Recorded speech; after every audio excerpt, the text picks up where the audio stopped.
So turn your attention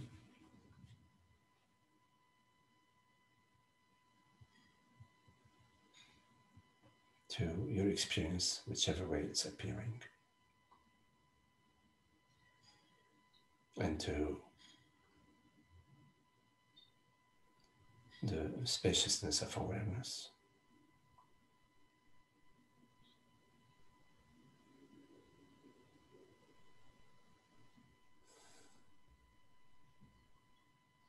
Which is a non-objective.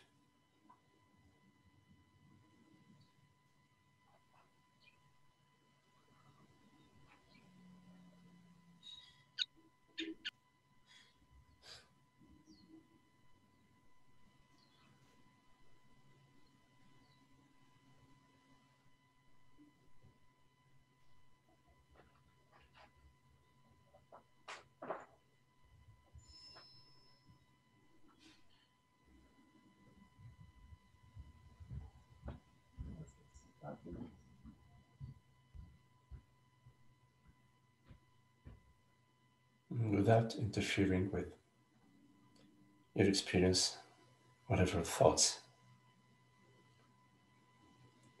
sensations, or images appear to you.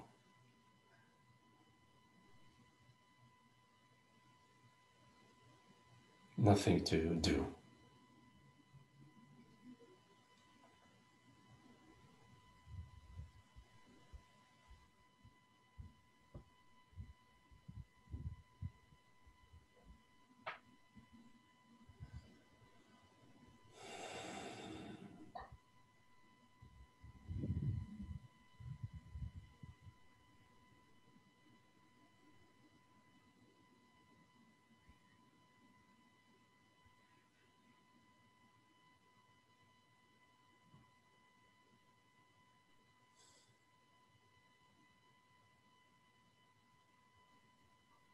Notice I am.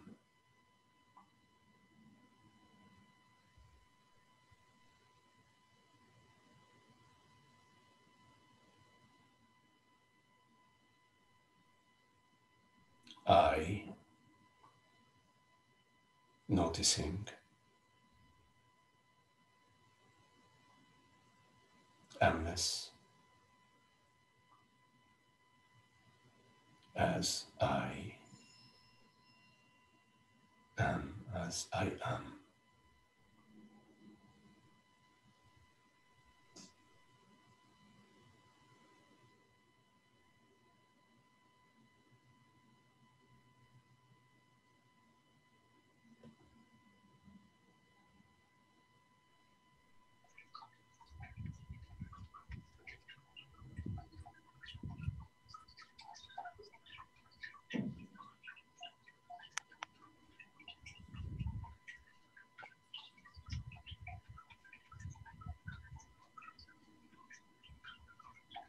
Formless, wordless, transparent, borderless, being.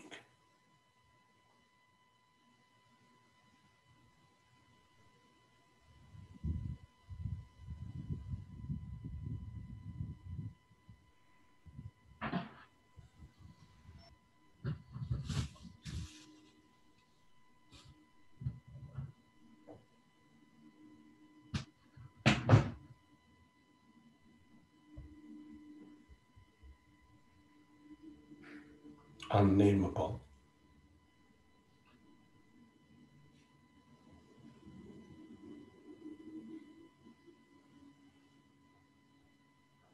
self-defining,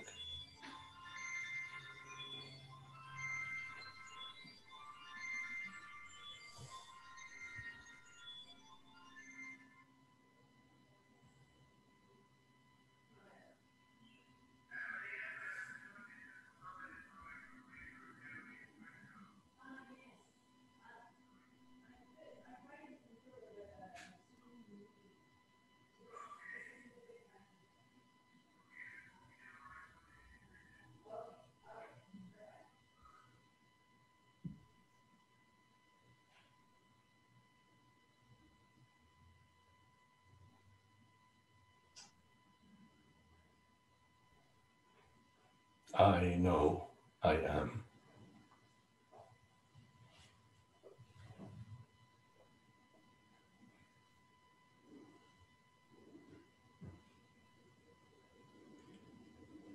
Being is self-knowing.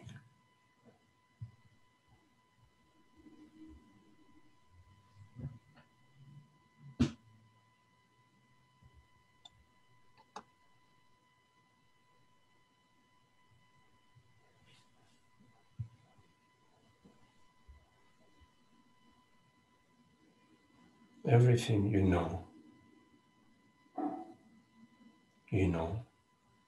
versus via this knowingness. Everything you know via the I am, via the I know I am.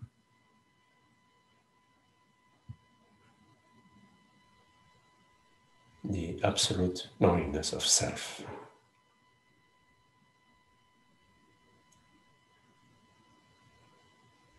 Which has no individual or particular qualities. It is the same knowingness across infinite minds. I know I am.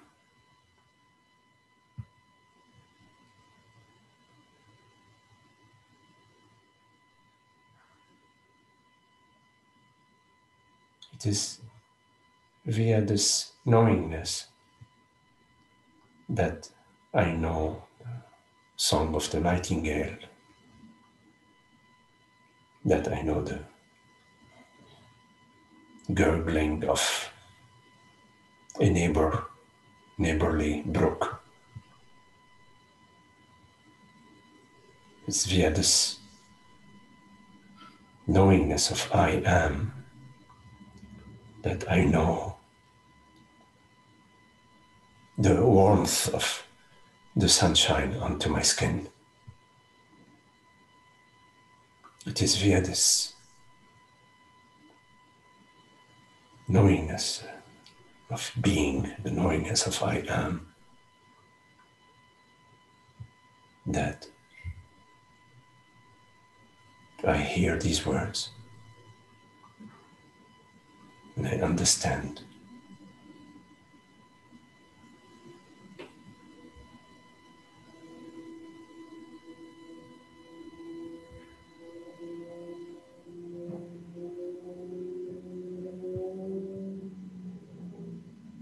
I am beingness, presence,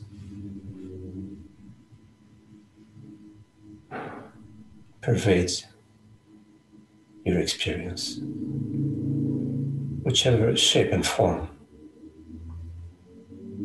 your experience may take.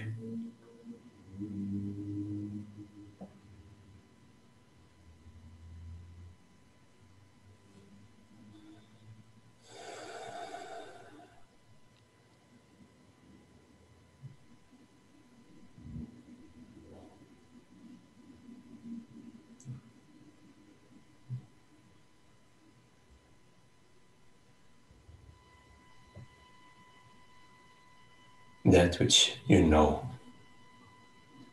is subordinate to that which knows.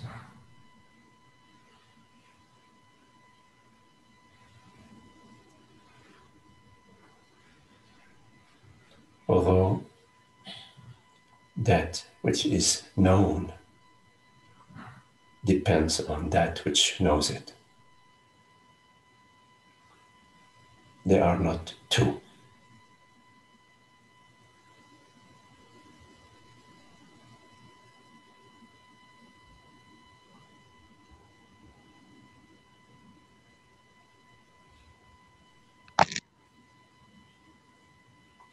Being, formless, infinite, impersonal presence.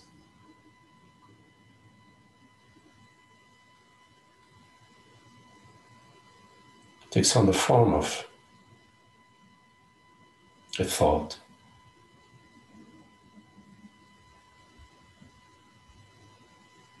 a perception, a bodily sensation, an image.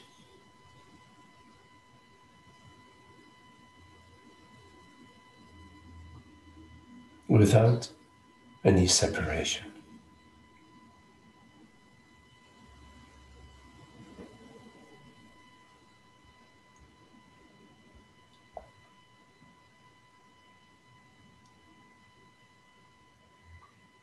Like the heat of the desert sand takes on the form of mirage, the mirage of an oasis, or the mirage of a caravan of camels, or the mirage of a city in the distance.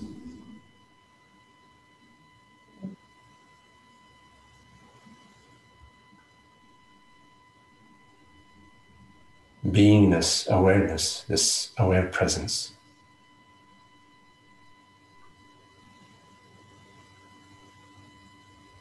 without being anything, takes on the form of a memory, a thought, an image, a sensation, a perception.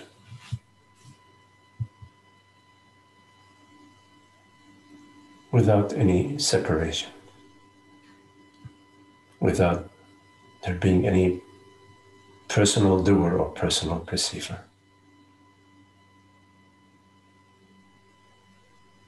The perceiver is the creator, that which creates, perceives.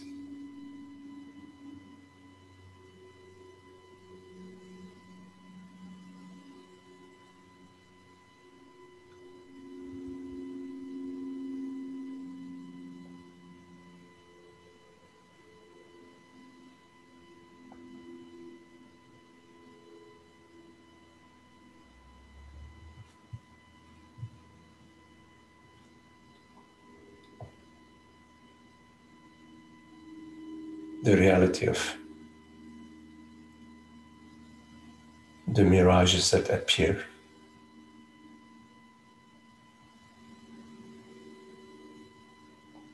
in the desert sand is the light reflecting over the hot desert sand.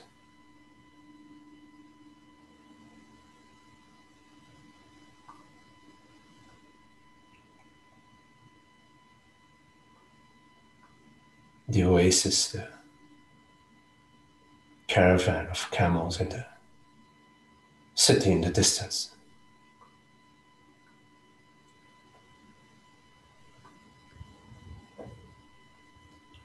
Are real mirages.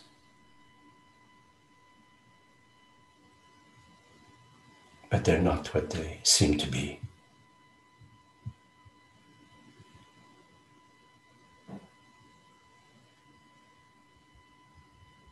The illusion of an oasis, the illusion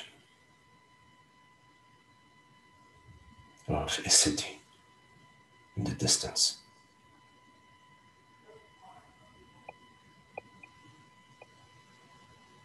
Similarly, in your experience of beingness, transparent, self-knowing presence.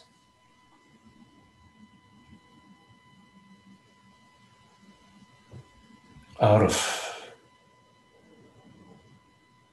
this borderless presence,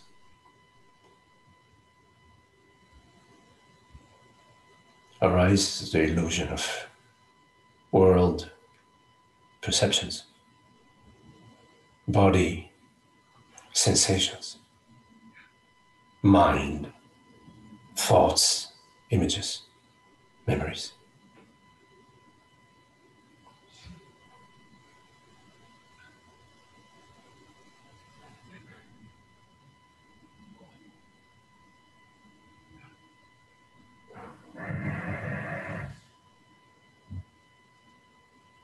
Maya.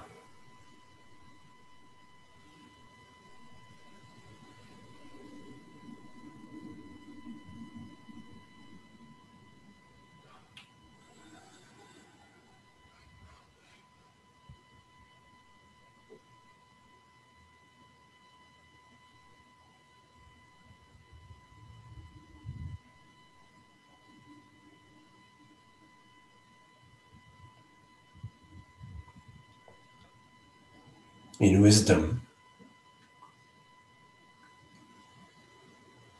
you know your dream as your dream, and you know yourself to be the dreamer, the creator, and the perceiver of your dream, of all dreams.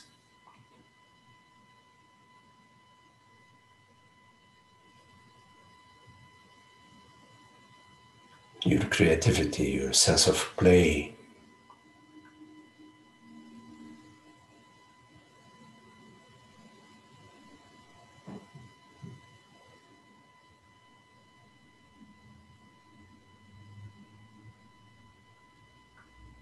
in ignorance, you imagine a personal subject, a personal doer, a personal creator,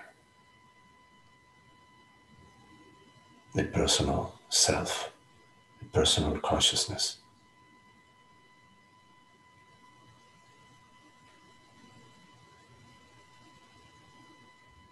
In a world beyond it.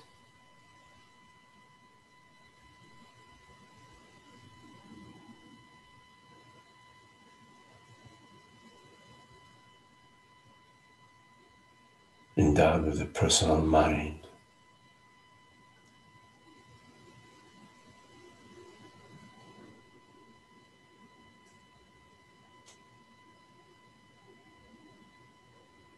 in ignorance, we imagine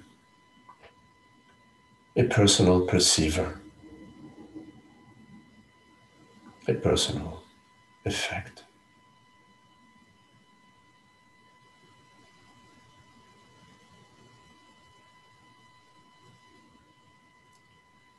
a separate body-mind with a personal soul consciousness,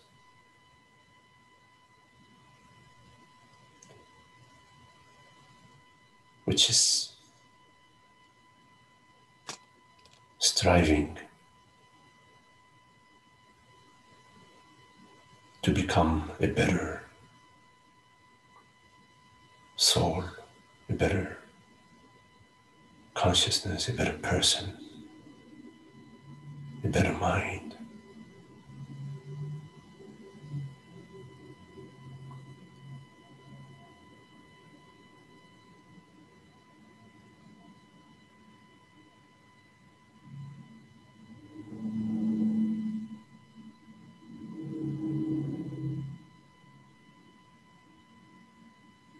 And in this striving to become, to improve, to manage, to control,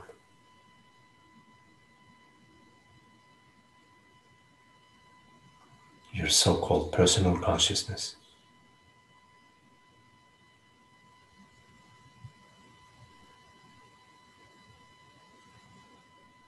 we overlook universal being,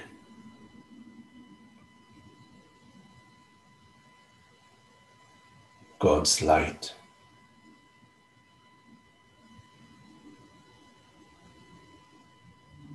that creates infinite possibilities, without which nothing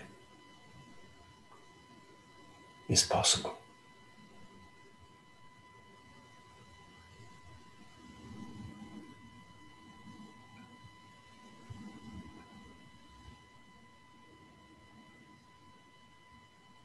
We fail to recognize the light of being shining onto this mind and through this mind, and the entire realm of mind.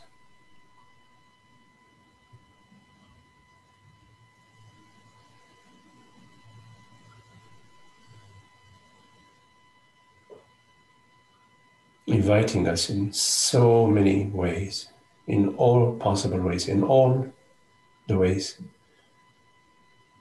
that are possible, inviting us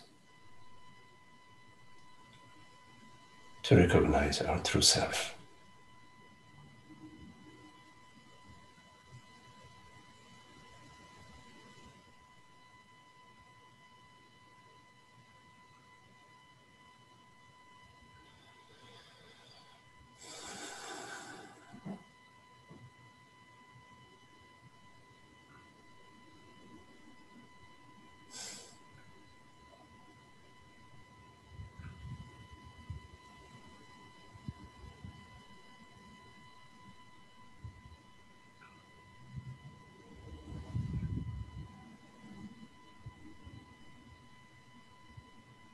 You are not what you imagine yourself to be.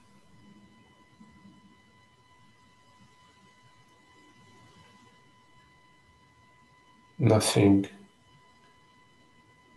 that you perceive, that you sense, that you feel, knows anything about you. Nothing that you experience defines you.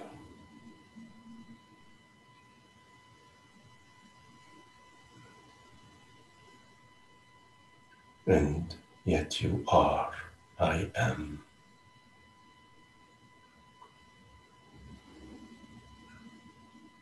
Throughout infinite possibilities and infinite ways.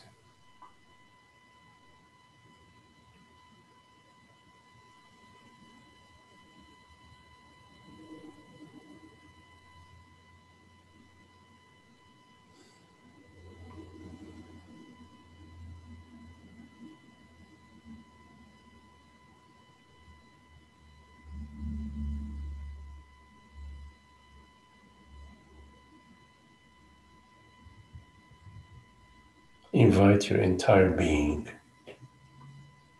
every cell of your being, to this recognition.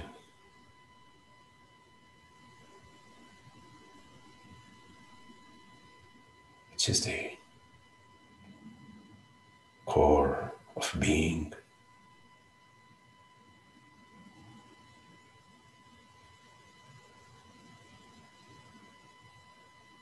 Where there are no cause and effect, no other reality, but the reality of being, universal being, God's being.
Okay, well, if you have any questions, anything that you would like to explore, please make sure you unmute your mic, and you can also turn on your video if you'd like, so we can see each other. Any questions?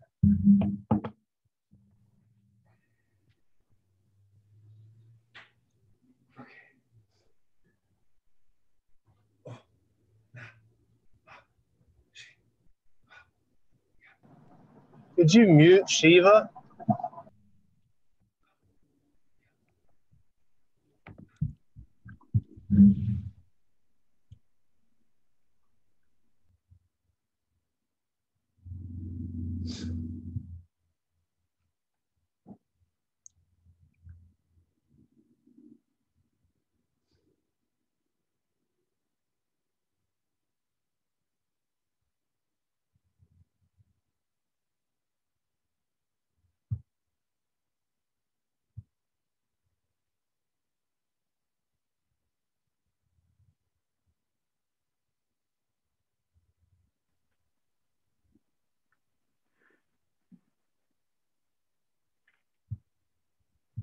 Hello, Holger. Hello. Could there be Oops, something I don't hear like you, Holger.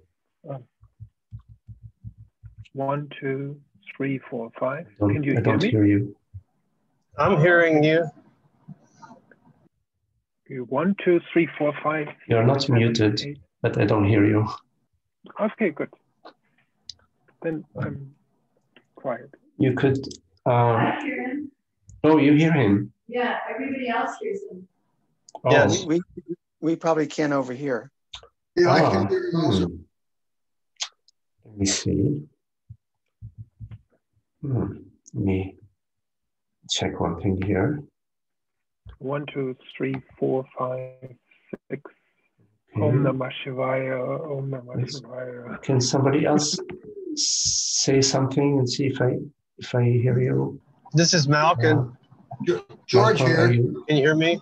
John present. Oh, I have an issue hearing people here. Hi, Gisela. Richard? Yes. 1, 2, 3, 4, 5. Or Jeff? Can you say something? See? Hi, Magdi. Oh, I'm not hearing. Okay, so there's an issue here. Hi, Magdi. Let me see. Talking to you. Okay, let me see if I... Magdi, do you have headphones connected? Maybe like a Bluetooth headphone connected? Yeah. He can't hear you, Richard. Oh, yeah. Good point. That's why you didn't hear Shiva during the meditation. Yeah.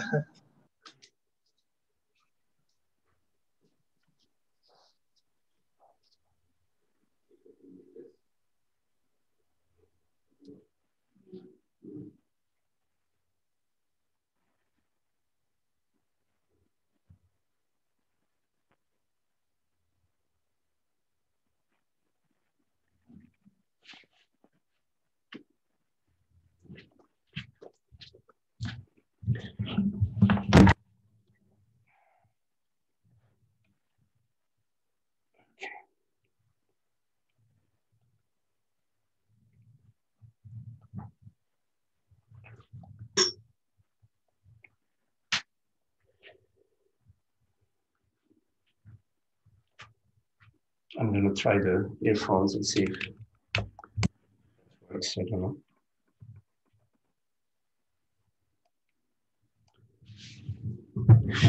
Okay, let me see. Holger, are you saying something? 1, 2, 3, 4, 5. Can you hear me? Hello, Magdi? Headphones connected via Bluetooth. Let me do something here. No. 1, 2, 3, 4, 5, 6, 7, 8, 9, 10, 11. Okay. In doubt, reboot. Okay. Or we keep it quiet today. Maybe I should turn Bluetooth off. Let me turn Bluetooth off. But then your mouse and keyboard might not work. Okay. No, I don't hear anybody. Let me turn this. Okay. Uh-huh. 1, 1, 2, 3, 4. I hear. 1, 2, 3. Wonderful. Yes, yes. Wonderful. Okay. I had a mic. Okay, fine. Okay, we're good. Sorry about that. What a genius tech I am with them. Okay, very good. Yes, Holger. We heard your beautiful meditation, though. Okay, good, good. I The forgot. volume is down a little bit, Magdi. Now your volume is down a little bit for me, Okay. anyway. We can. You hear me? Yeah, that's better. Okay. It's fine during meditation. Okay, very good. So let's. And you still can hear me? Yes. You can hear me? Okay, wonderful. Good, good, good. I forgot my question, but it feels so good to be in satsang because I felt like maybe anxiety or something earlier. And at one point I was wondering if I'm just afraid of life energy, of life just flowing through me, if I'm just afraid of this. Yeah. You know, it's interesting, Holger, because life is, let's use the term flowing, you know, why not? Life is flowing anyways. So,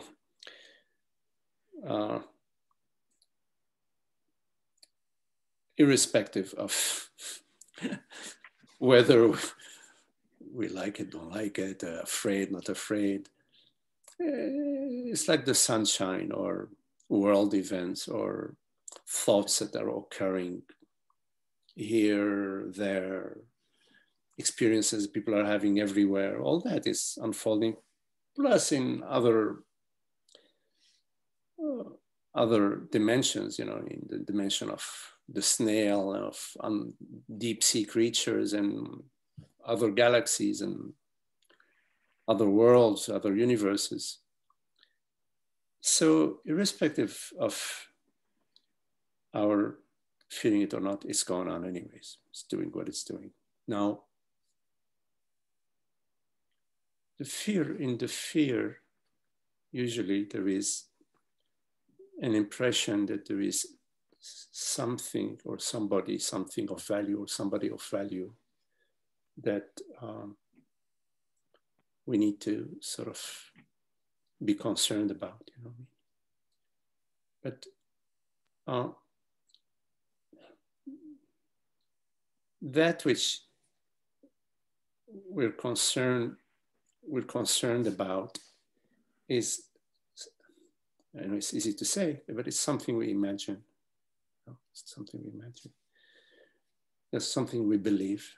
We believe that there is something at stake for somebody.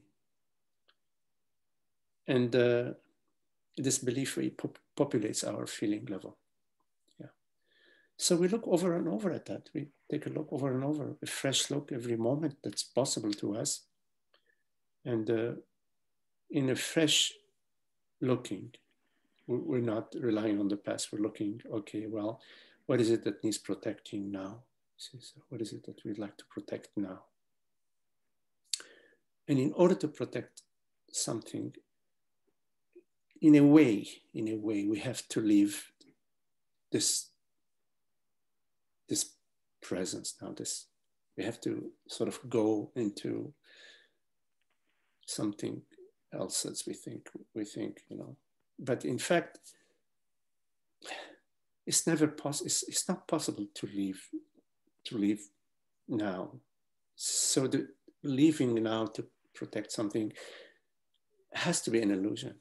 It has to be an impression, a mind impression.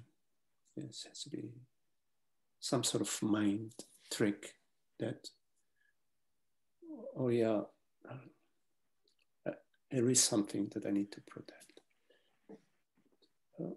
In presence and as presence, there is just presence.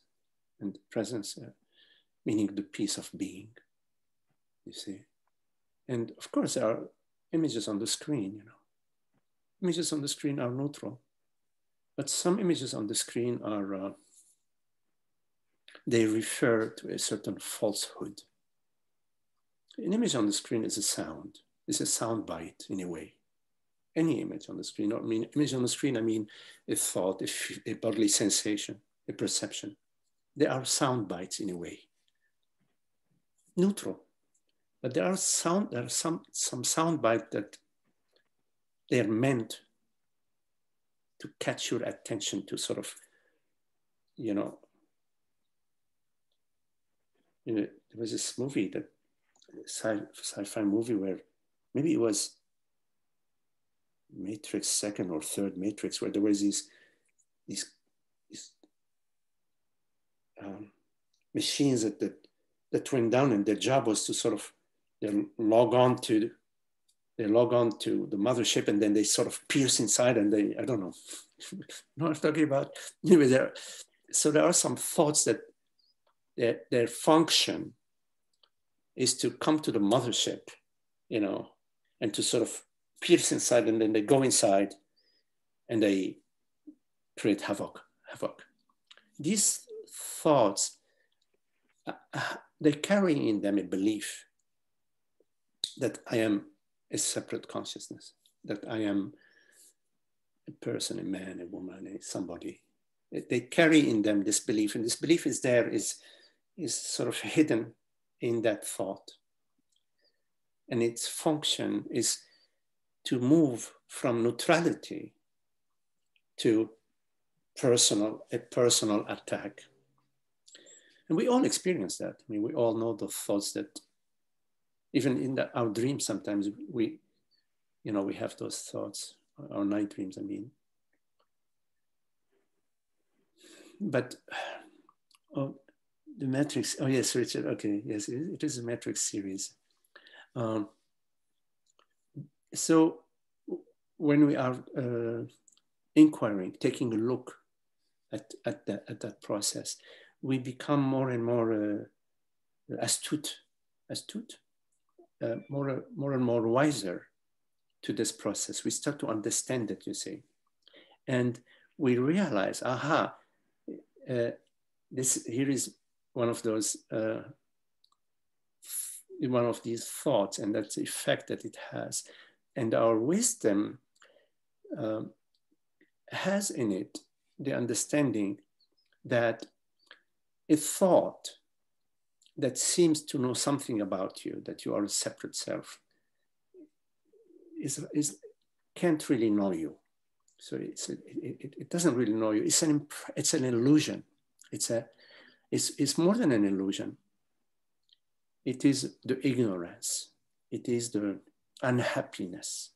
So it's more than an illusion. It's a lie. These thoughts are liars. We have to catch the liar, So when we do an investigation of the liar, we take a close look at them, what they're saying and how they're living and what they're doing. And we take a look, and we investigate. And we find that, okay, the thought that says, what's going to happen to me tomorrow? That's a liar. The thought that says, oh, I will be better tomorrow, or how come, what is my experiences that I had yesterday, I lost it, All of these thoughts, as refer to you as if they know you, are liars. And, once we know a liar, we don't follow. But if they say, "Oh my God, somebody's stealing your car," we say, "Okay, I hope they enjoy the car," because we have to experiment with, let them steal the car. Because what's the other option? The other option is, oh my God, let me go check. You run down the stairs, you go to your car, nothing is happening. 2 days later, there are in your garden, they're cutting all your roses. Oh my God, you believe you run down, nobody's cutting your roses. So at some point or the other, thought would say, oh, they are, I don't know, they're mistreating your dog, you know, the dog is in the yard. You have to say to yourself, okay, well, I think my dog will be okay. And later you will find that, in fact, your dog was fine. You have found a bone and he was happy under the bush with the bone. He didn't want to be disturbed even by you.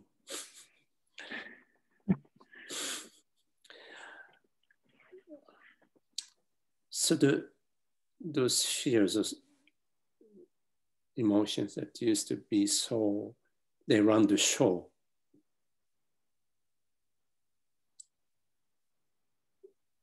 There is a process by which they don't run us. We are the boss. They don't run us.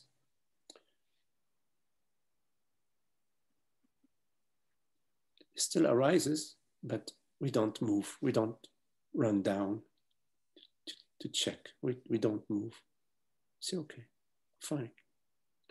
Fine, so there is this emotion. The thought arises, oh my God, what's going to happen to me tomorrow? Oh my God, when will I get enlightened? Whatever. All these are false thoughts. They're all false thoughts. Oh my God, I've been in spiritual contemplation for 30 years. And when am I going to? Oh, that's false. You have not been in spiritual contemplation. That's an impression, this illusion. You are this aware presence. You are that. That's, nobody can take it away from you or augment it or diminish it. Nobody can augment it or diminish it. The reality of your experience is awareness. And you don't need to become aware, to gain awareness that you lost. No, that's not true. In your experience, that which I is this transparent, aware presence.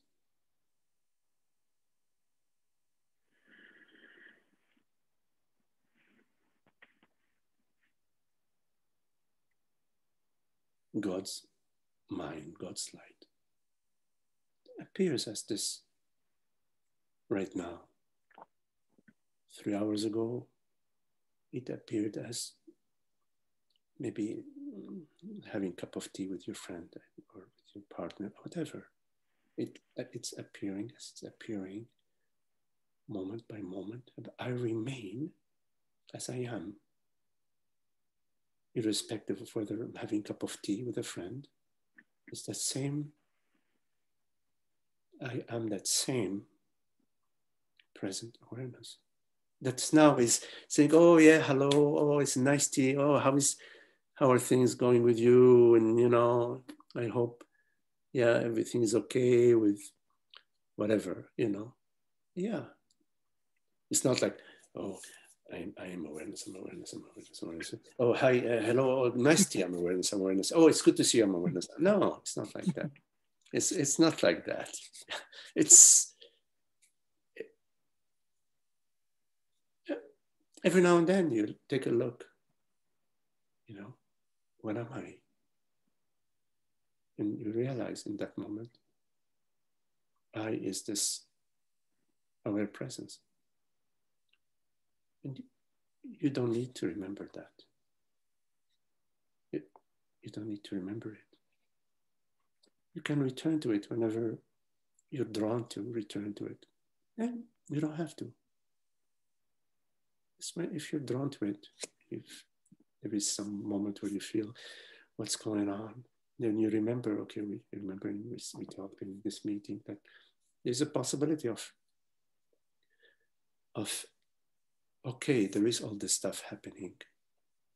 What is it? what is it that I is? What is the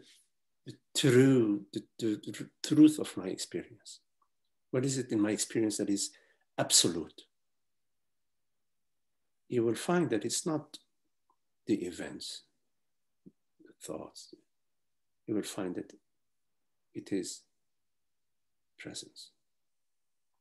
And it's not Holger's presence, Magdi's presence, or Holly's presence. It's presence. It has no owner. No owner.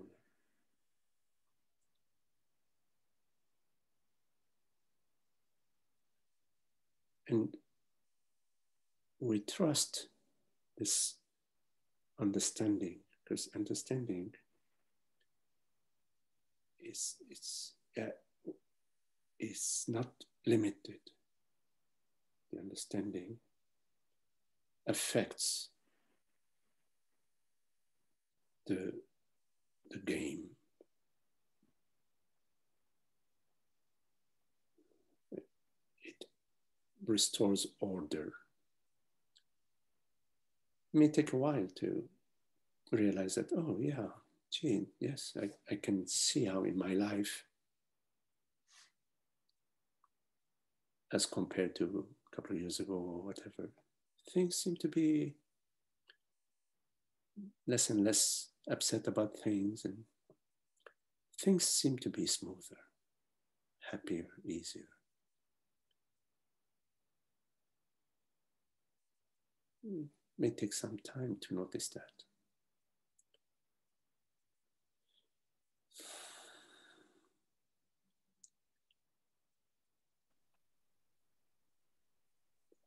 And when those alien thoughts arise that they're trying to sort of pierce through,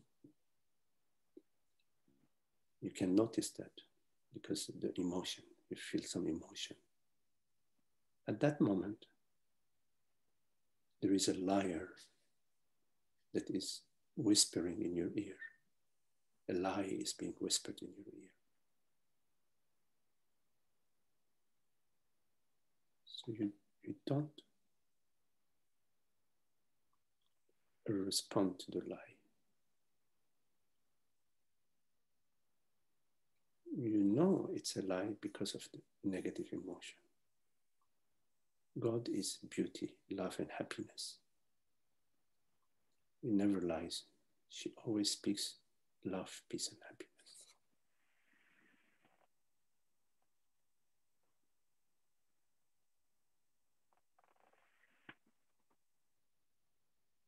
Thank you.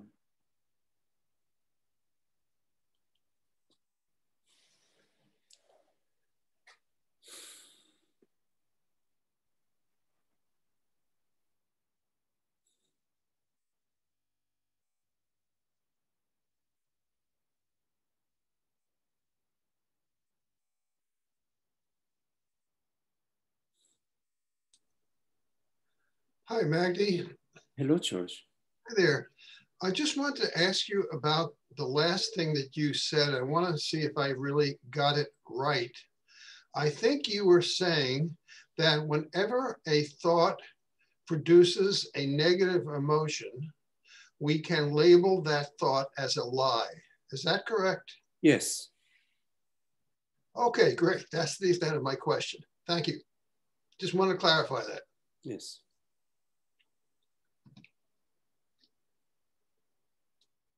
The negative emotion is always about me. When I say me, I mean me and you, me and her, me and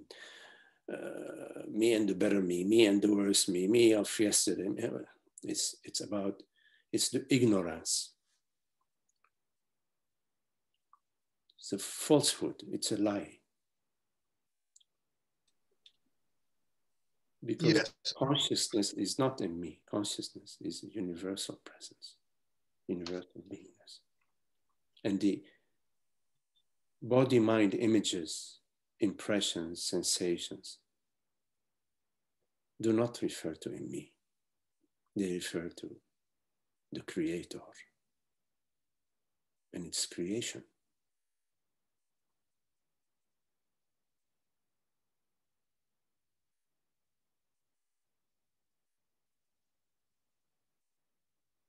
if you recognize God's touch in everything that you experience, you will not recognize any personal power, the me power. You will not see it there. You have to overlook God's reality. You have to overlook the creator, the true creator of creation, to imagine a personal self.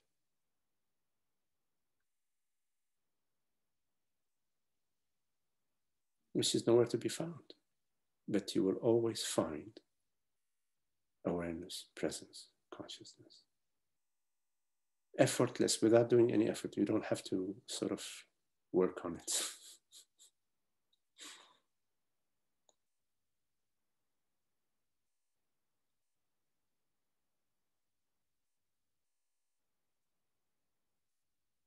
Because God is generous, kind, and giving to everybody equally.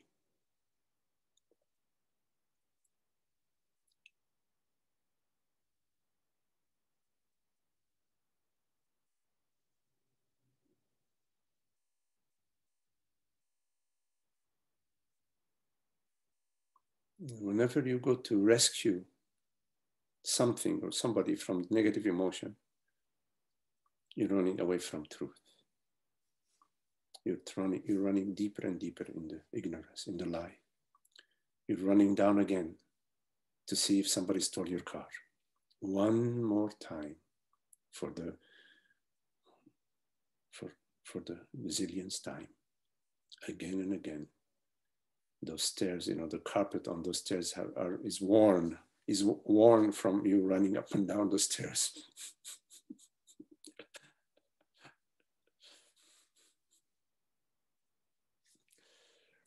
Holes in your shoes.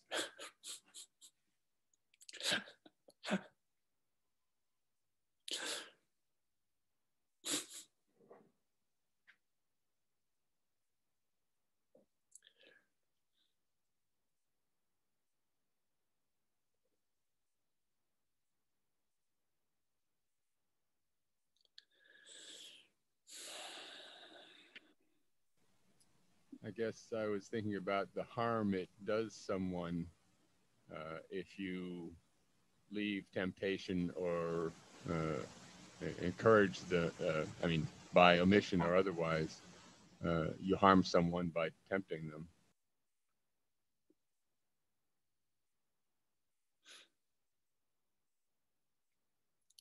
Whenever you are perceiving the other as somebody else than that same consciousness which you are,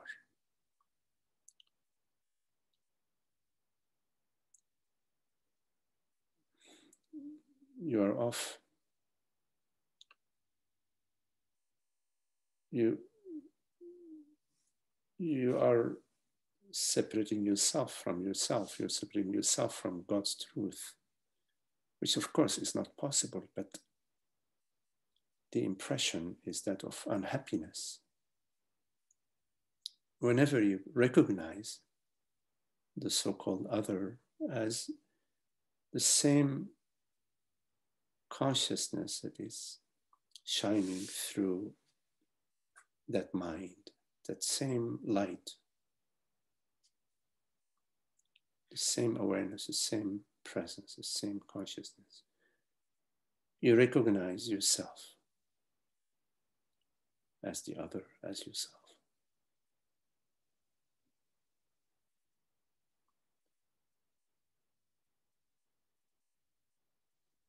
Whenever you're harming somebody, you're harming an illusion. You're harming, you are in the realm of ignorance. You can neither benefit somebody nor harm somebody. You can only recognize the truth which is available to you to recognize. And in that recognition, the other is recognized as your very self, never been apart. Of course, yes, there was the impression, the illusion of being apart. But in the recognition of your true nature, you recognize that in fact you are never apart. The two, like two drops of water in the ocean, like waves, different waves in the ocean that are made out of water, the same substance.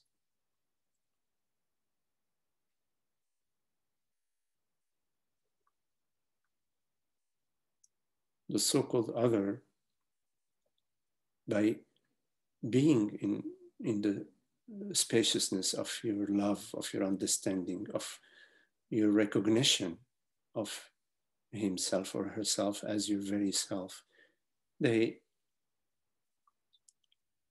in a way, they're like invited via your recognition to their own recognition, to the recognition that they are your very self and that you are their very self.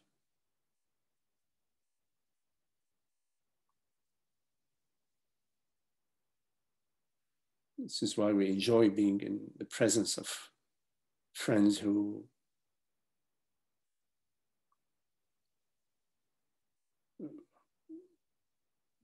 express in the way of being, not in words or language, in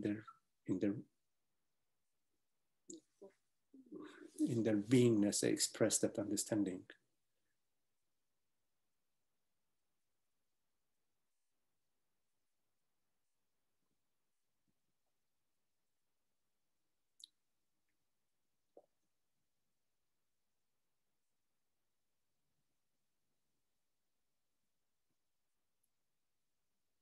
So in that understanding, we are one. We're one with each other, with everything, and it's that goes deep. It has a deep impact. Of course, I mean, there's still the particular body-mind characteristics and way of being, but at a much deeper level, there is a profound impact that reveals the love that we are, our true nature, the sameness, the wholeness, the Advaitic reality of our true nature, the non-dual reality of our true nature.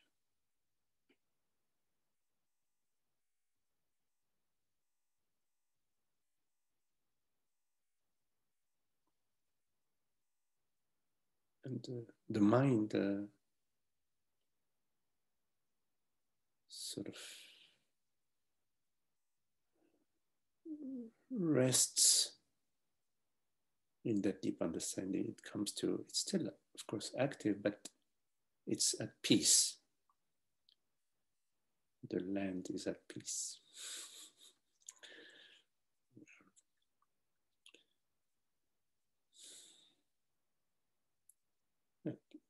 Peace with the earth, with each other, with everybody and everything.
Any questions?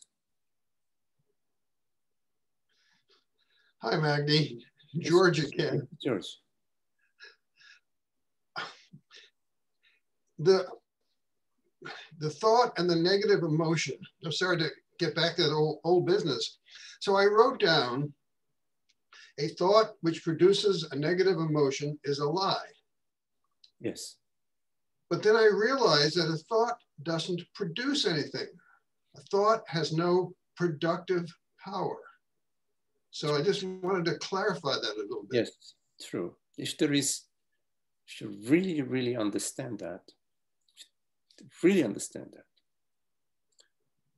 then you will not experience a negative emotion.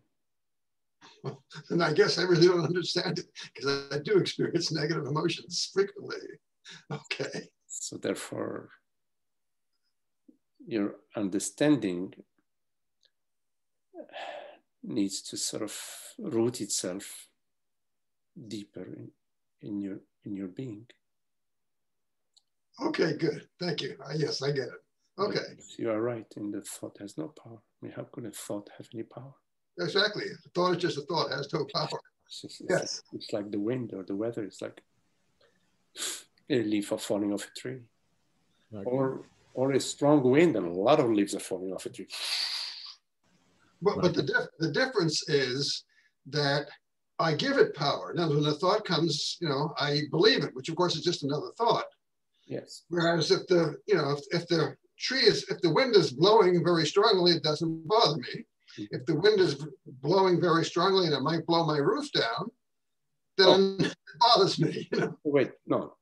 If the wind is blowing strongly and it may blow your roof down and you're concerned about that, that is not a negative emotion. That is a wisdom. It's not a negative emotion. It's an energetic thought. It's the body is now charged up to, there is thinking, what do I need to do? Should I get on the roof now and I don't know, tie it down better? What should I do? So it's a different, it's not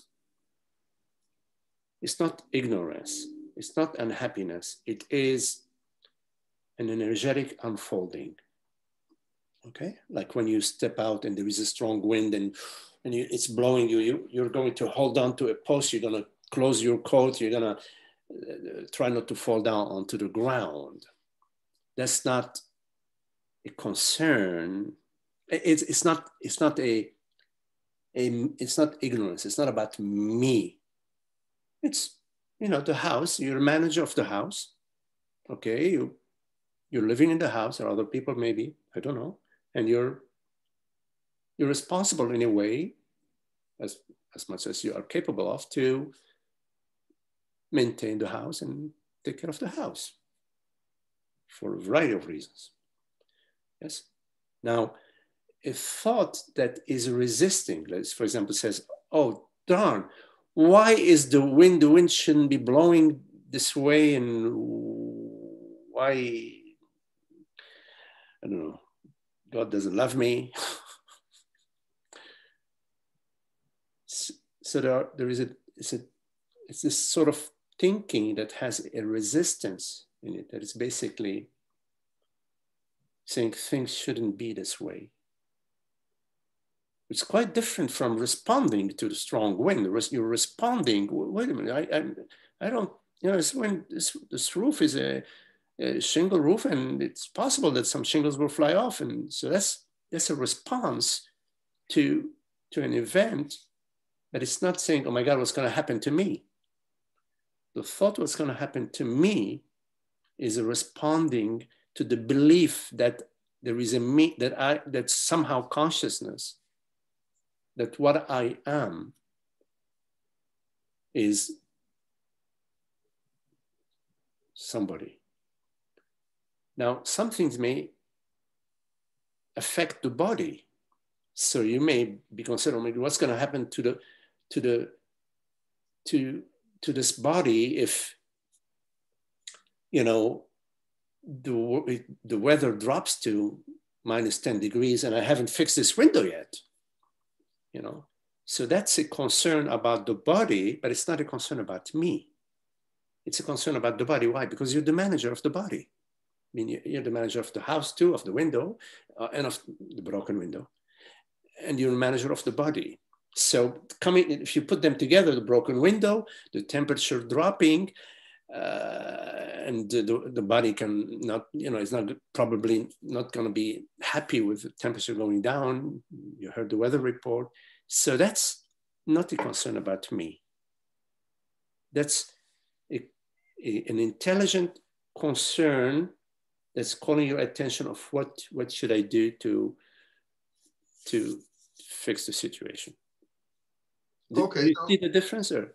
Yeah, I do, but let's take the example of the strong wind, which may damage the roof. Yes. So if I have a thought, hey, there's a strong wind, it may damage the roof, I need to do something about it. Yes. That's one kind of thought.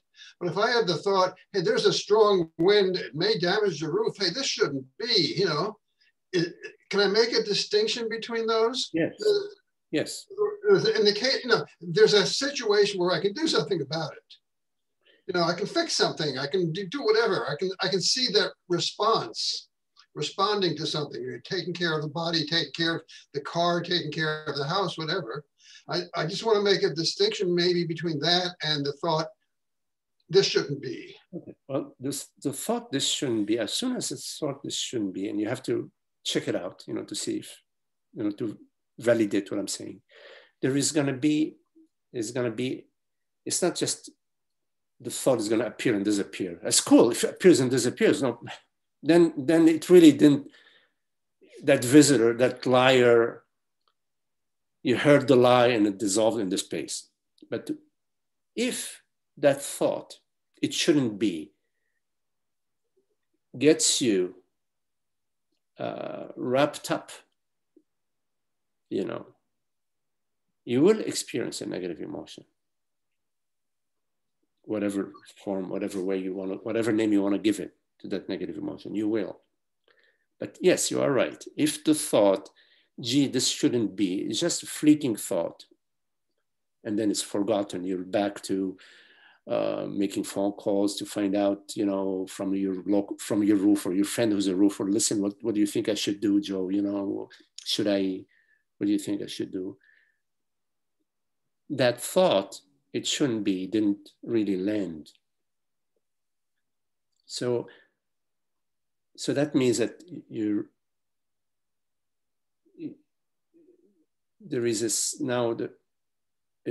certain freedom from ignorance that is starting to arise in your life, that the thief that visits you doesn't stay in the guest bedroom. It sort of barely comes in, knocks on the door, wants a quarter, you give him a quarter and he's gone. Magdi? Yes, John. This brought to mind, George's question brought to mind sort of a joke my parents. Hello, John? I'm sorry, can you hear me? Yes, now I hear you. A joke my parents told me as a child about another child, I guess, or maybe it was about me. The child complained, "Mommy, why do I keep walking in circles?" And the mother said, "Hush up, child, or I'll nail your other shoe to the floor." And yeah. Although it's ridiculous, it has made me think about the nature of attachments. Interesting. Yeah, that's a good one. And it's the nature of the attachment that we have to an idea that gives it, it's like the Higgs boson. It gives the idea substance or tenacity or something. If it's productive in that it keeps me from sliding down the slide, the floor is crooked and keeps me from sliding, then the attachment is a useful thing. Yes.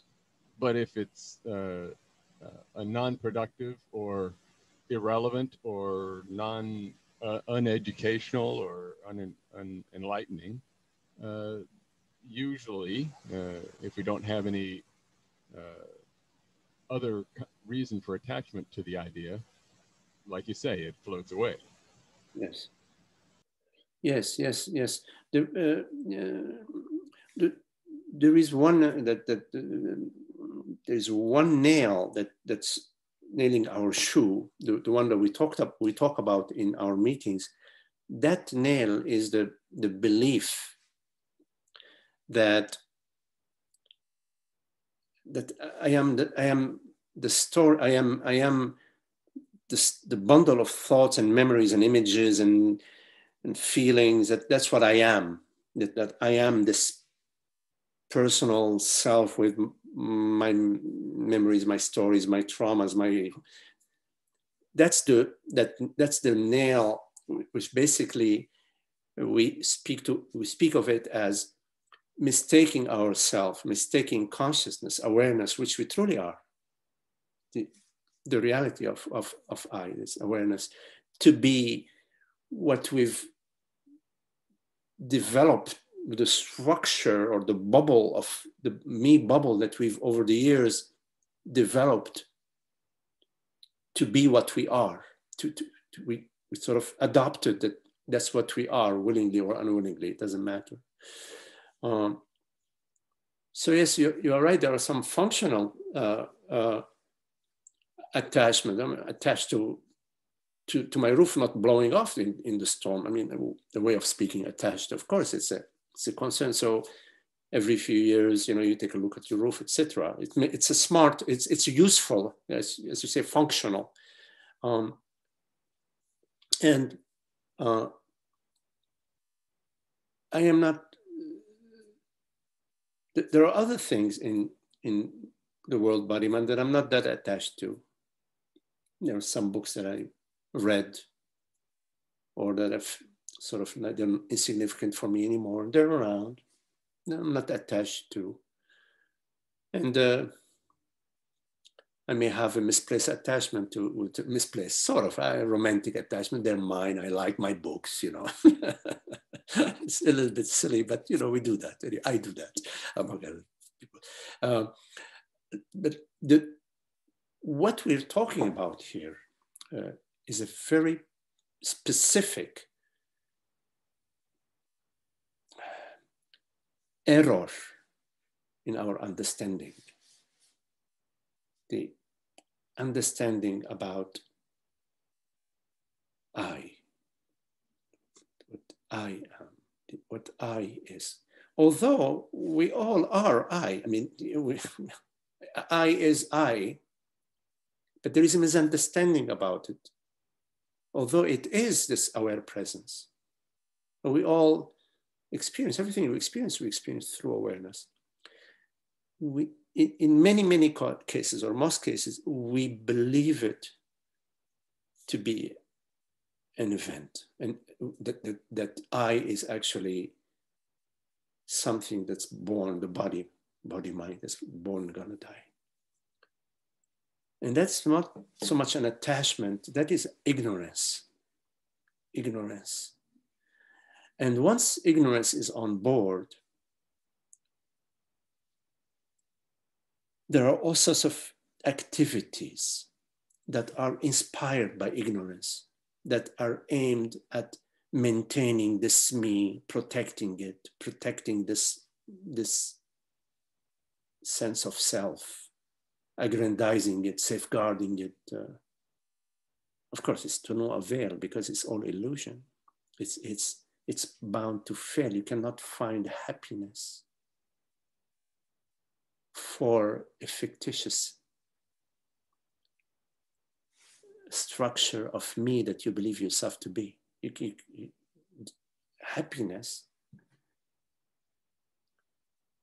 which is what peace and happiness, which is what is the goal of all our activities, knowingly or unknowingly. That's the goal of all our activities. Is not something that can be available to Santa Claus, to whatever we imagine ourselves to be.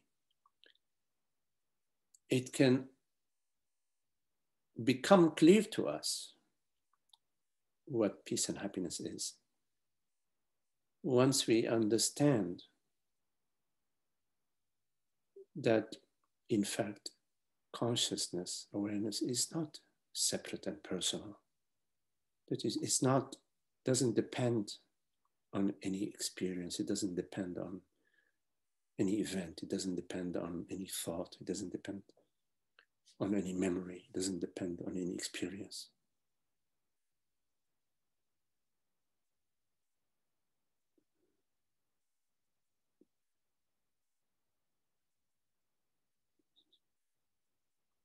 So when we reach this understanding,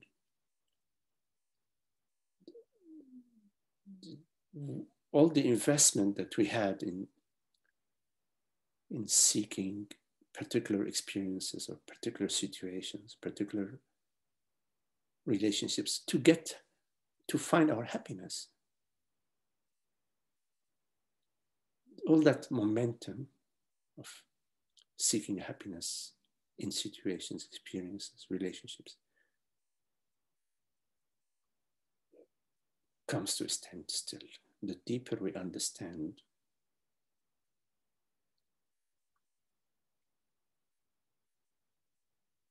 what we truly are.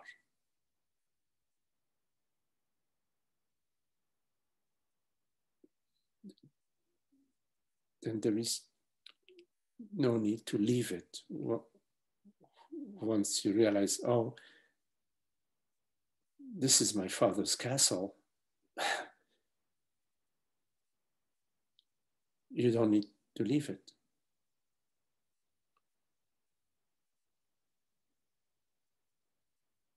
Ignorance is very particular. It's a very particular type of inquiry.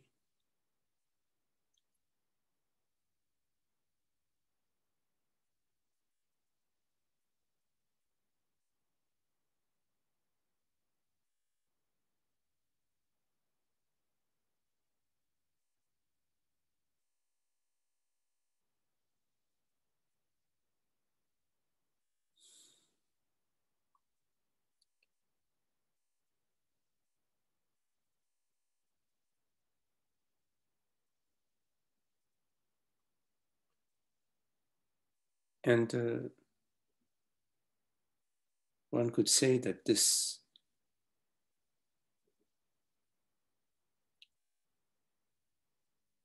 experience, this realm of experience that we experience, which we refer to as my life or mind, it's not so much about food, shelter, and clothing, and it's not so much about, of course, there is that aspect of food, shelter, and clothing, but above all, it's about consciousness. And the sooner we come to understand that and get on board,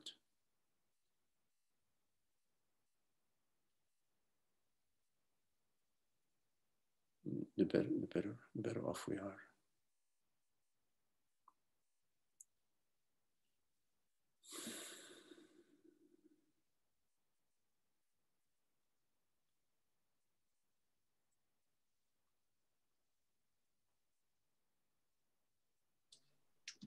George once more. Hey, George, once more. I have this, let's say, this thought. I've had it in the past, and it produces, or it's accompanied by a negative emotion. This shouldn't be, this guy's treating me unfairly, whatever. Now, given this thought, this is my question. Would it be really productive to say, to notice the thought and say, God is reminding me that I'm viewing myself as a separate self. That is, this thought serves as a reminder. I'm still viewing myself as a separate self. What about that?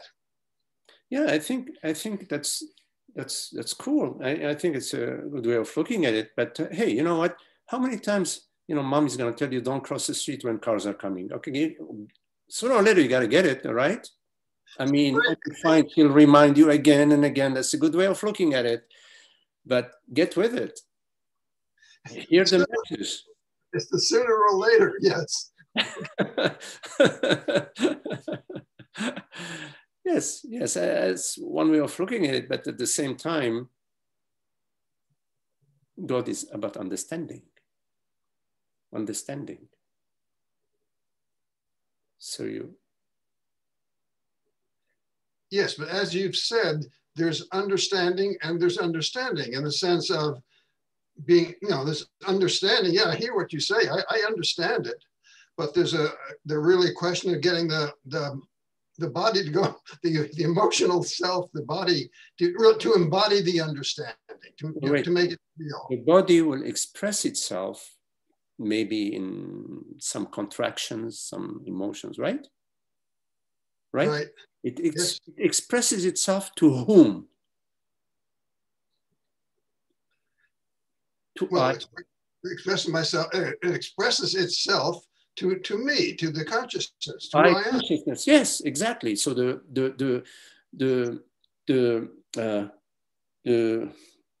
Romash, how do you say the Romash?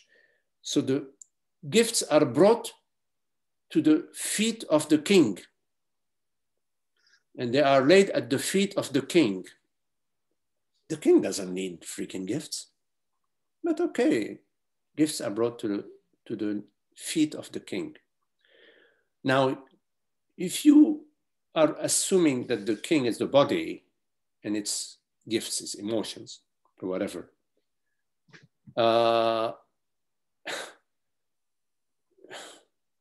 you're giving up your kingdom. Right. So yes, there can be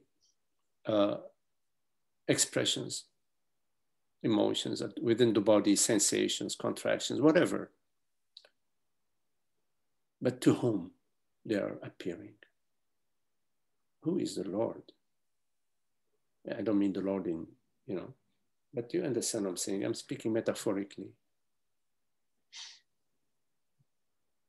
Don't confuse yourself about what you are. You are not the subject of your subjects.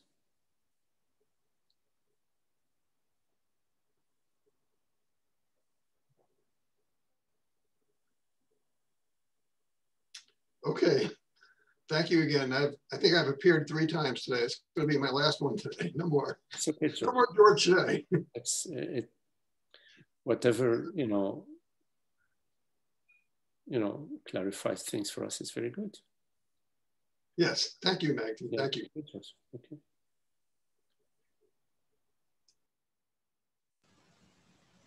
Magdi? Yes, John. I haven't been here for a while, and I've found myself attached, maybe regretful of the many people I've seen in my practice as a nurse, people dying with or without the possible joy of having family around, most of them not. And I find myself unable to detach from that. I've had people die in my life before, and there's always the sense of attachment to something that's no longer there to be attached to, except my own retention of ideas and thoughts and experiences that we shared. And I find this different in that it seems to be the attachment to what could have been for those people when they pass. And I'm not sure how to detach myself from that. It seems so much more powerful and yet ephemeral. And I don't know what to do. Yes, John. You know, one of the gifts of consciousness is a gift of empathy and sympathy and this sensing, you know, sort of feeling on behalf of the other, or it's as if you're sort of feeling in a way what the other is feeling, and their family members who are unable to be with them and to express their love for them and to say goodbye. And, I don't think that's something that we should be detaching ourselves from, because it's not possible to do so, because we have that gift of empathy. That's that quality, let's say, of empathy, of sensing, you know, with the other in a way.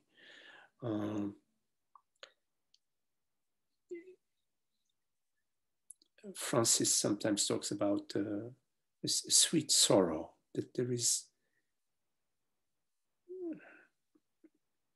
like when my mother was passing, I was flying, and she was in New York. I was flying from Virginia, and then landed and was driving as fast as I could, and she passed. When I got, she was already passed, and she had already passed, and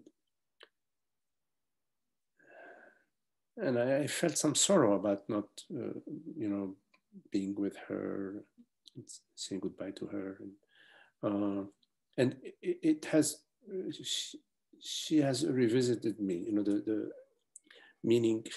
I don't want to make it sound like she's revisited me. Like, no, it's more like that's sweet sorrow and that sense of connection with her, of sort of sensing her, has arisen, you know, over the years, you know, for me on numerous occasions.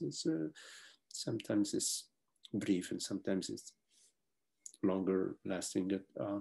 But coming back to, you know,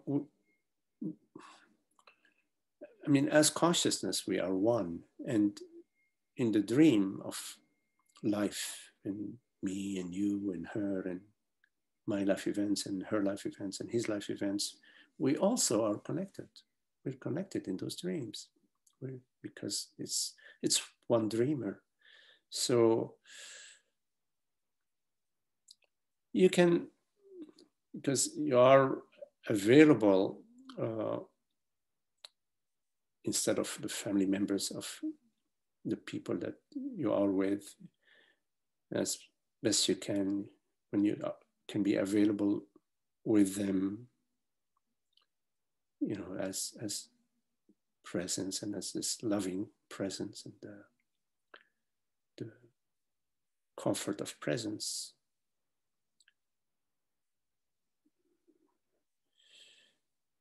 At some level, they sense your peace. They sense your. At these times, it's important. It's helpful. It's very helpful. I mean, I would even say it's important to have in your company somebody who's at peace and is available with you as presence. So maybe you can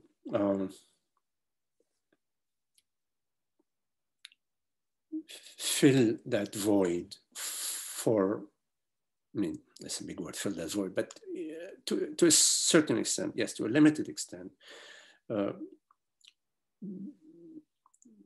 fill the void of the absence of their relatives and family by your presence, which is God's presence through you.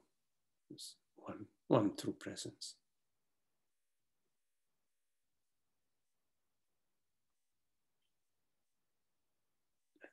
And we all know in the world, there is no predictability.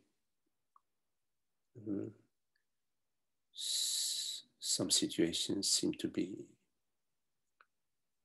sort of stable, but we don't know around the turn, things could be so different. That's how it is in terms of the body mind, the world body mind is like that. That's not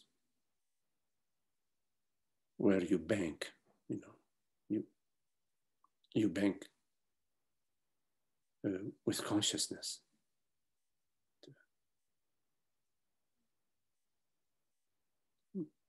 That which we truly are, that which doesn't, which is always predictable, which doesn't, is not subject to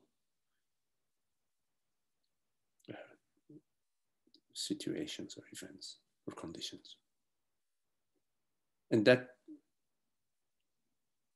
consciousness is that which you are as you realize that you are this presence, that in fact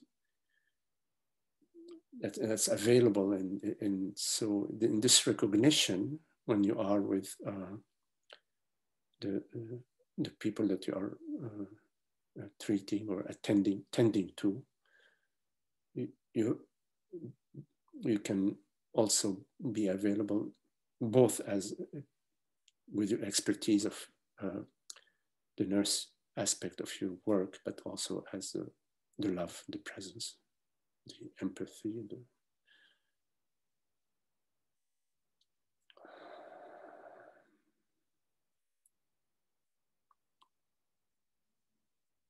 I guess I understand the bittersweet nature of memories with someone, because the joy of having experiences with someone is always tinged with the knowledge that there will be no more of these once they've passed. But the sorrow I feel for someone whom I never really knew is rarely soothed by that kind of experience that we could have shared. As our workloads get heavier and heavier, as the epidemic surges,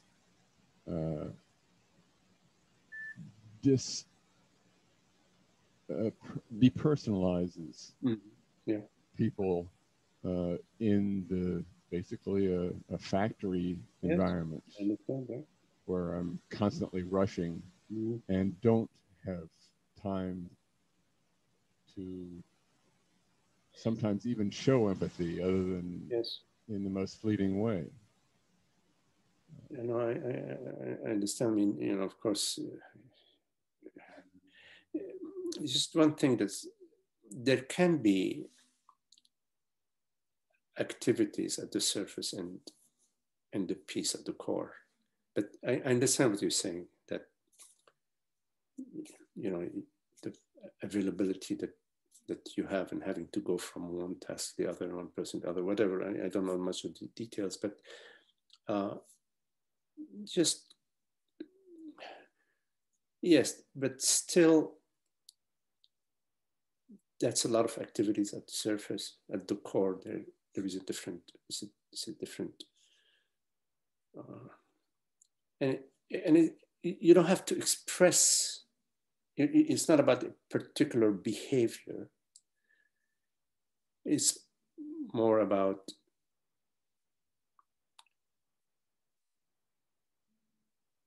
the inner peace that recognizes that, yes, there is all of this happening, but at the core of our being, of what we truly are, of what reality is, nothing is happening. And I don't mean to disparage all the suffering that's going on. It is going on, But once we understand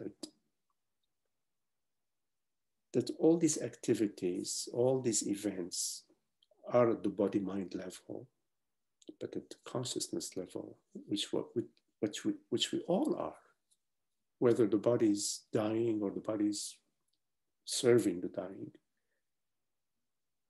that level, all is well. And yes, at the surface, you do what you can. If you have 10 hours of work, or maybe 12 hours, maybe even more, and you have all these caseloads, you do what you can. The surface, that is limited. The capacity of your body, mind, and the time that you have is limited. So, same when I drove to come and see my mother, it was limited. The flight and then the driving, it's what it is. So, but I want to also regress to a comment, that I want to clarify something, that the sweet sorrow is not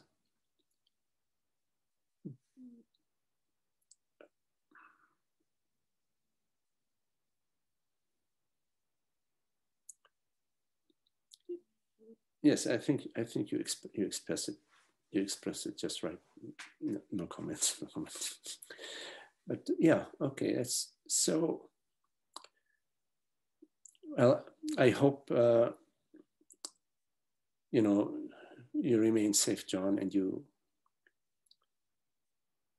take care of yourself.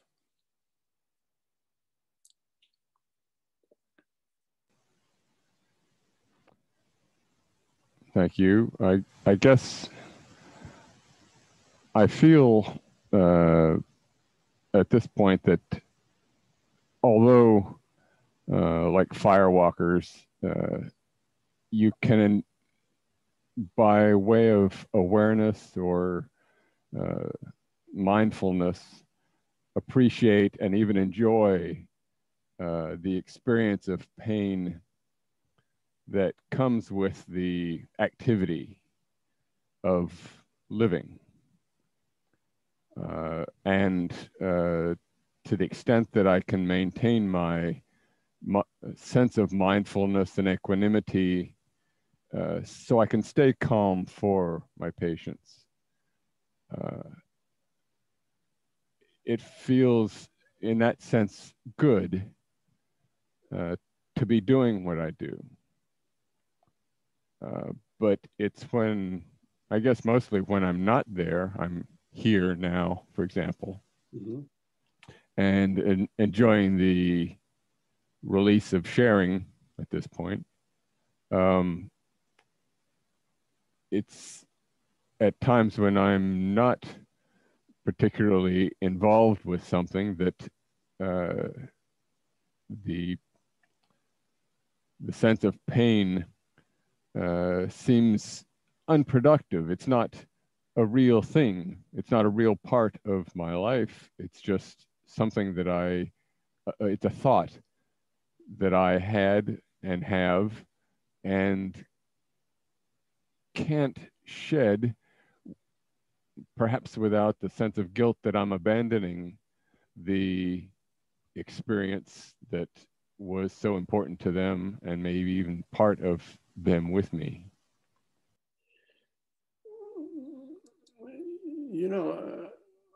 On the surface, we are apart and we're having our own separate experiences, but at a deeper level, we're not. So you're never apart at the level of reality, of truth, from anybody or anything. So there's abandoning. I mean, there are certain limits and certain conditions and certain guidelines that predict our life, that dictate our life, or that direct our life. And so there are certain aspects of my life that I tend to a certain extent that you don't tend to, and there are certain aspects of your life that you tend to that I don't tend to, and also there are certain aspects of my life that I can only tend to that extent, and then other things, and you tend to other things. Similarly, you know, for you in your work, in your relationship with the patients, you know, you're fulfilling, you're living the conditions and the situation that is presented to you within, you know, your other conditions that you have to fulfill, other activities that you have to do, and so that, so as long as you're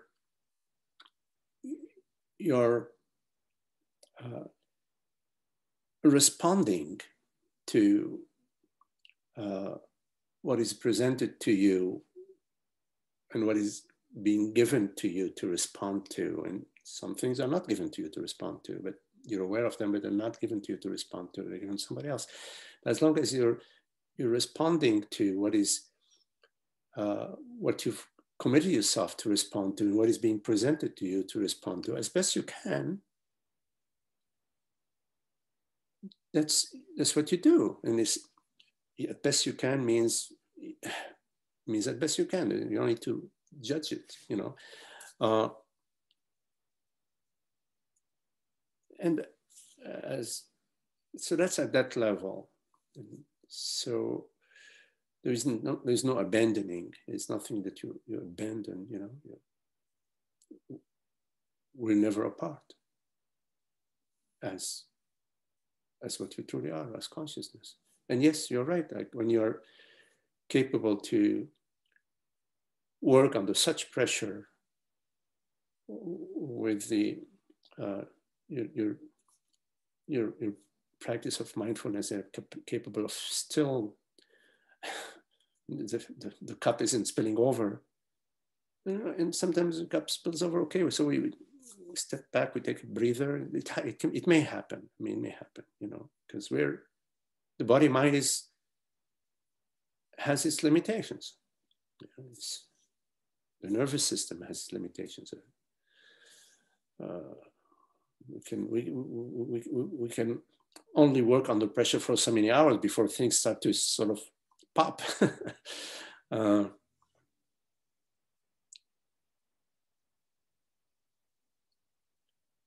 So I think that my impression is that you're there, and it seems that you're capable to still do the pressure work with a certain degree of peace and equanimity, and that's very beautiful. And then you step away. I mean, you know, it's not about burning yourself out, you know. You've got to also tend to yourself, your friends, your family, whatever else you're doing. I don't know.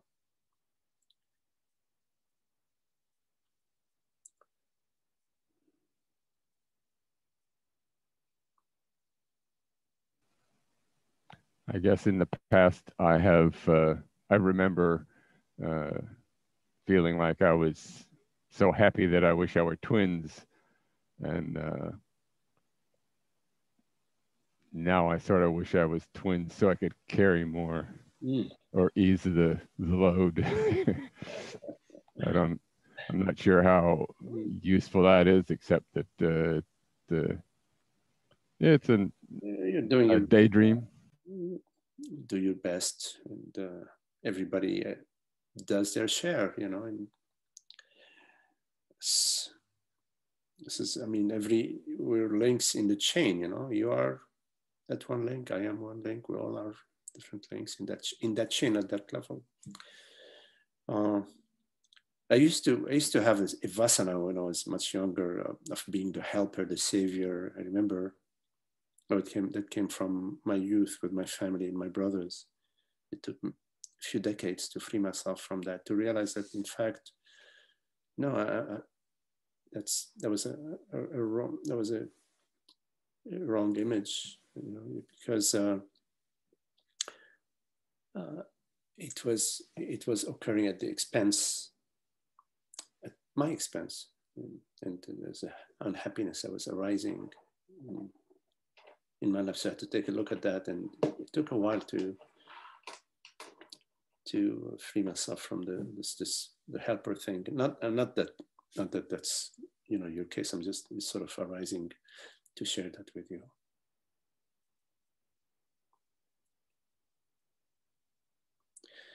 All is well, all is well, in spite of what seems to be and what is occurring in the world, in the mind.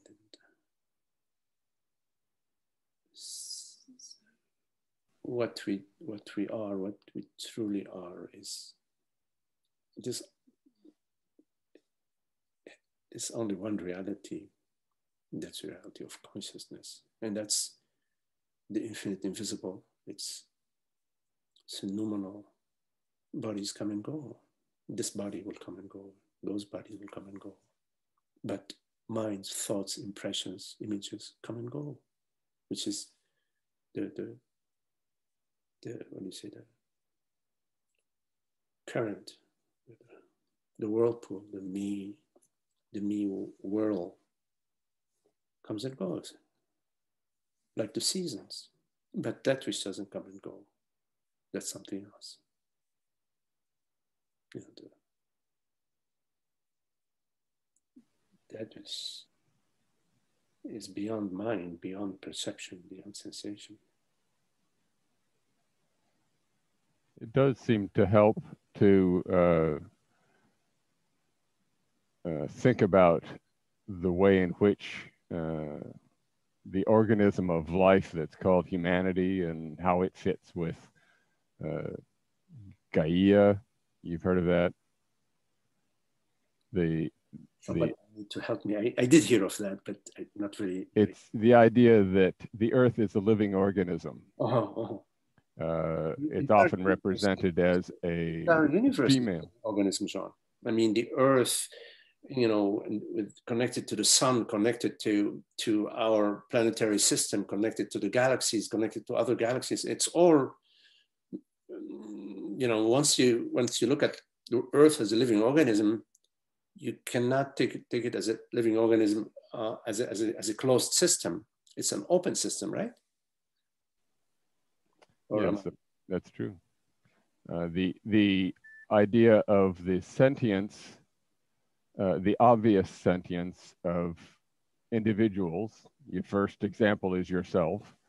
The second is your family. The third is humanity in general, I suppose. The fourth might be the idea that even plants have communication systems and response systems, and perhaps, and we have no way of knowing other than their behaviors. They do have. That they are as much a part of the life that exists. I mean, the plants without the sun, if they don't communicate with the sun and the sun doesn't communicate with the plant, there won't be much plant around, right? Right. I guess that being another layer of abstraction from the self, in that I know my own consciousness, but nobody else's. I can empathize with other people's consciousness. And as they become less and less obvious about their interaction with the universe around them, I have a bit less appreciation for the consciousness of a stone that I might sit on, but I can. Well, okay.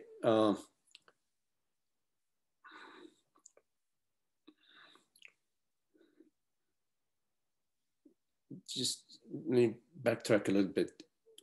You had mentioned first me and second my family and whatever, you know, you went through the process. Okay, I have a different version, okay? I have a different version from the first and down. So first is consciousness. And everything else downstream is consciousness dance, is consciousness manifesting to itself. Me, you, this thought, this perception, this sensation, the cosmos. So different, slightly different model, but significantly, I mean, slightly, but significantly different model. First is consciousness, and first and last is consciousness. Why first and last is consciousness? Because everything else downstream from consciousness is consciousness dancing, is consciousness itself. So it's first and last is consciousness. Now, in terms of individual consciousnesses, maybe it's a difference in language, but I never speak of individual consciousness. I speak of individual mind. I make a difference between consciousness and mind. By consciousness, I'm referring to the infinite invisible, to the reality, to that which truly perceives, that which perceives right now, whatever that is. I use the word consciousness or the word I to refer to it. So it's a very specific way of utilizing the word consciousness or I. Now, consciousness is that which perceives. Right now, consciousness perceives via the particular body-mind that we call the body Magdi, for example, perceives this perception here, this table, this light, this wall, etc. That same consciousness via a body-mind we agree to call John, is perceiving a different, maybe different living room, different couch, different perception. And yes, via the rabbit, consciousness perceives a carrot. Whatever it's perceiving. I can't describe it because I don't remember being a rabbit right now, or I don't have this. I don't have that capacity of speaking to you about rabbit's mind. But there are infinite minds. There are infinite minds. But there is one consciousness, one reality that perceives, one perceiver, one reality. We know that from our experience, because in our experience, it is that same I that perceives infinite perceptions. The memory of yesterday, the memory of a year ago. It's the same I that perceived that perceives it. So I, meaning consciousness, is the same consciousness across time from 1950 when I was, okay, I'm born 1951. So from 1962 when I was playing in the basketball with some friends, it's that same consciousness that was in 1962 that is right now perceiving this perception. So you need to come to the understanding that in your experience, according to your experience, consciousness is not affected by time. It's the same consciousness across time. That most of us can get.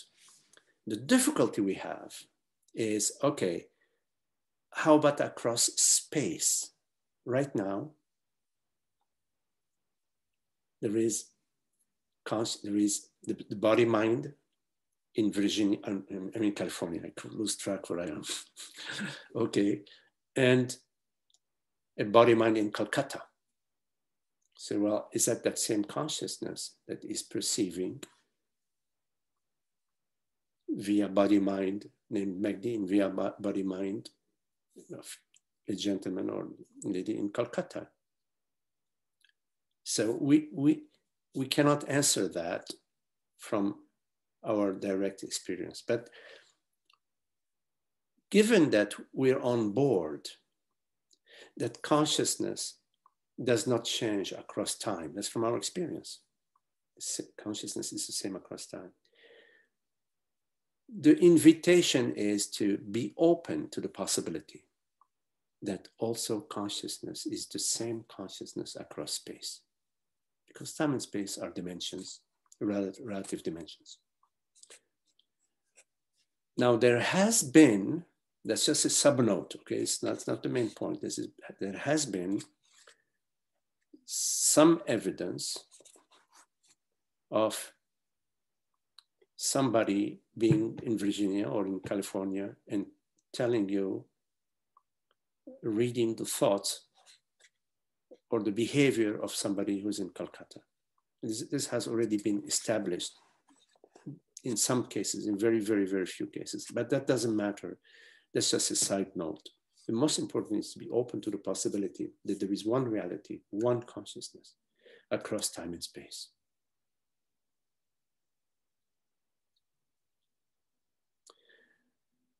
Another way of looking at it is that how do we experience time? We, meaning I, consciousness, experience time as thought. For example, the thought of the lovely breakfast that Tara made this morning. We had breakfast this morning. That's a thought, an image, a thought. And that refers to this morning. So I experience time as a thought, as an image, a thought. So via thought we experience time and we feel it too. That's a different dimension. Let me just stay with how we experience time. We experience time as memory, as thought. How do we experience space? We experience space as perception. We perceive a door down there and the table over here. We perceive, so space is an experience that arises to us as perception. Both thought and perception arise within consciousness. Consciousness is not subject to perception. It's not subject to thought. Thought and perception arise within consciousness. And in fact, when you contemplate the distance between a perception and consciousness, you find that there is no distance. When you contemplate the distance between a thought, the thought of breakfast this morning, that thought and that which is the awareness that is aware of the thought, you find they are at zero distance. So in fact, there is no such thing as time and thought outside of consciousness. So therefore, if you really think about that, therefore, the idea that consciousness changes over time or over space is like saying the water changes over wave A and wave B. No, it doesn't. It's the waves. There are no waves. It's just all water. Anyways, I know that I may be drifting, you know.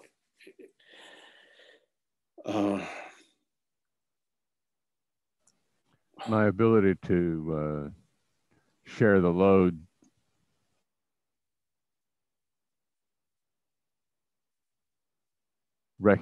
my transient and varying recognition of my participation in that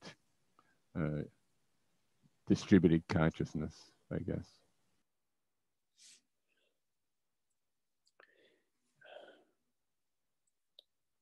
That seems to be helpful now anyway. Yes.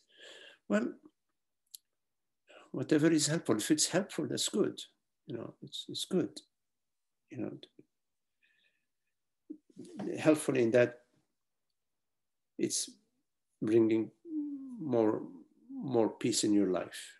Whatever brings more harmony, more peace in your life, that does not harm anybody else. It's very good. That's good. So it's a good direction. Okay. Thank you very much, John, for your questions, and thank you all. You know, Holger, lovely to be with you, and George, and John, and Esther, hello, Esther, and Shiva, salut Shiva, and John again, and Frederick. Thank you all. Thank you, Magdi. Namaste, Nagdi. Namaste. Thank you, John.